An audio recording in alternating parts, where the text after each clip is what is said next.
Eklavya was a boy from the Nishada tribe. He lived in the forest. He was strong and brave. He loved his bow and arrow. Every day Eklavya would practice. He'd aim at leaves, fruits and animals running by. He dreamt of being the best archer in the world. One day he hoped to be just like the great warrior Arjuna.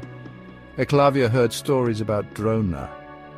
Drona was a master of archery. He ran a gurukul, a school for warriors. Eklavya really wanted to be his student.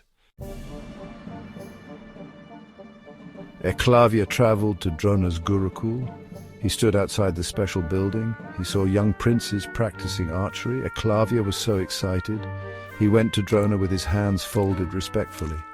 "Teacher, please accept me as your student," he begged.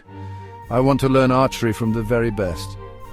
Drona looked at Eklavya. He saw a boy from a tribe, not a kshatriya, a warrior class. Drona shook his head. "I only teach princes," he said. Eklavya was heartbroken. He went back to the forest. Tears ran down his face, but Eklavya didn't want to give up. He had an idea. He got clay from the riverbank. He shaped the clay into a statue of Drona. He put the clay statue in his clearing. This would be his teacher. Eklavya practiced every day in front of the clay Drona. He pretended Drona was guiding him. He worked even harder, believing it would make him a great archer. The forest became Eklavya's school. The animals were his classmates. The trees watched him learn. He learned from the wind, the rain, and the quiet of the forest. He became amazing at archery. He could shoot with both hands. He could hit anything, even in the dark. Eklavya, the boy from the Nishada tribe, became a super archer. People started talking about how good he was. Even the princes heard about the amazing archer who had no teacher. One day, the Pandava princes went into the forest. They were Drona's students, the best archers around. They saw something amazing. A dog was barking, but suddenly it stopped. An arrow was stuck in its mouth, holding it closed without hurting it. The princes had never seen anything like it. "Who did that?" asked Arjuna, the best of the princes. Eklavya stepped out from the trees. "I'm Eklavya, student of Drona," he said proudly. Arjuna was shocked. He'd never seen this man before. He told Drona about Eklavya. Drona was surprised too. He remembered the boy from the tribe. Drona and the princes went to find Eklavya. They found him in the forest, practicing with his bow and arrow. Drona watched him, feeling sad. Suddenly a lion roared. A scary lion ran towards them. Eklavya quickly shot arrows. They pinned the lion to the ground, saving everyone.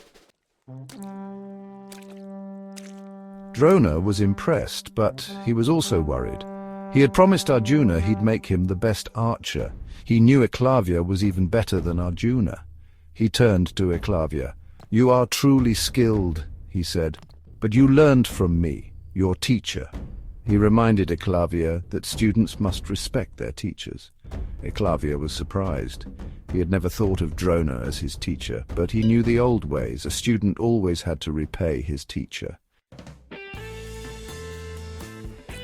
Drona asked for Guru Dakshina, a gift for the teacher. "Give me your right thumb," he said. The forest became very quiet. The princes gasped. Eklavya's face became white. He knew what this meant. Without his thumb, he could never shoot an arrow again. His dreams, his hard work, everything he'd worked for flashed before his eyes. But Eklavya didn't stop to think. He took out his knife and cut off his right thumb. He put it at Drona's feet, his face pale, but his eyes strong. "This is my gift to you, teacher," he said.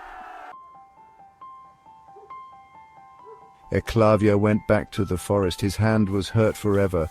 He could no longer be the great archer he wanted to be, but he never gave up. He learned to shoot with his left hand. He taught other people archery.